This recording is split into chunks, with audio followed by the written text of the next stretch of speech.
Now to move to regional Victoria, where numbers are lower, and regional Victorians, again, every regional Victorian, just like every Melburnian, but every regional Victorian can be proud that we've got the numbers low, we've opened up quite substantially, and we've kept those numbers low. And that should be a point of pride for every regional Victorian. And if you look at Kilmore, you look at Shepparton, the numbers of people who've come out and queued, some of them for hours, to get tested as part of our public health response to keep their family and every family safe, it is a deeply, deeply impressive thing. And I thank them sincerely. From 11:59 tonight, 2 people plus dependents are allowed into the home. So that arrangement I just spoke about for Melbourne in a couple of weeks, that comes on. The bubble is gone. You can have as many different families visit you, but they can only be 2 adults and dependents at a time per day. Other changes with conditions, of course. Hospitality venues can increase their capacity to 70 people outside and 40 people inside, 4 groups of 10 instead of 2 groups of 10. Outdoor religious gatherings will increase to 20 people. Indoor pools are open for 18 and under, a maximum of 20 swimmers, and one-on-one hydrotherapy with health professionals will also be allowed. Libraries, toy libraries, they'll open again, a maximum of 20 people. Households can visit a care facility rather than 1 person at a time. From 11:59 p.m. Sunday the 1st of November, non-contact indoor physical recreation for under 18-year-olds, for instance dance classes, will be allowed again with a maximum of 20 people.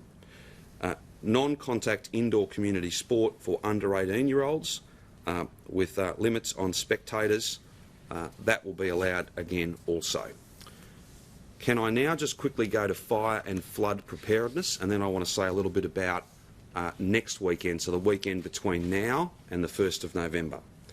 If you live in regional Victoria, you can travel, if you have a property in regional Victoria and you want to travel to that property and you're in metropolitan Melbourne, to make it ready for either flood or fire, the usual activity that goes on each October, November every year, there will be a process in consultation with your local council from Wednesday next week to go and do those important works.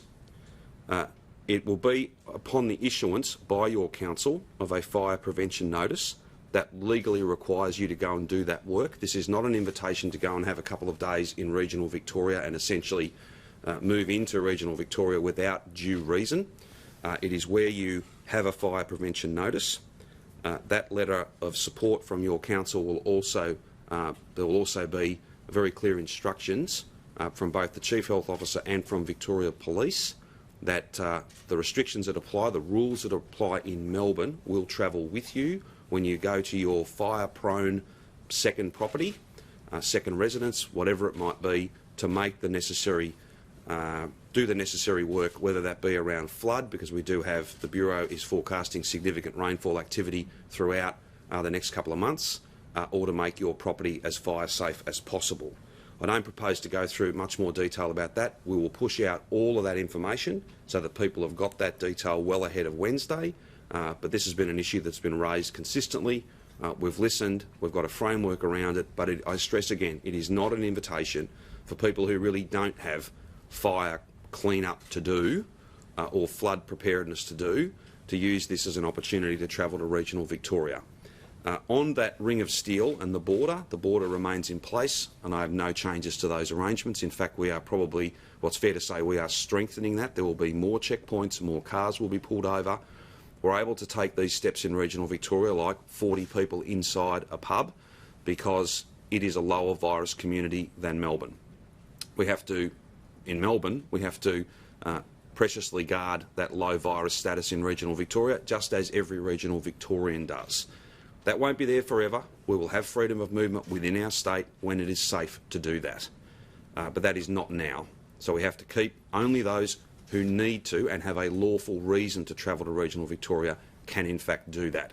And if you don't have a lawful reason, you have a greater chance now than at any time that you will be pulled up and you will be asked why you are travelling to regional Victoria, and if you do not have a lawful reason, then there is a very substantial financial penalty, just under $5,000. We don't want to be issuing any of those fines.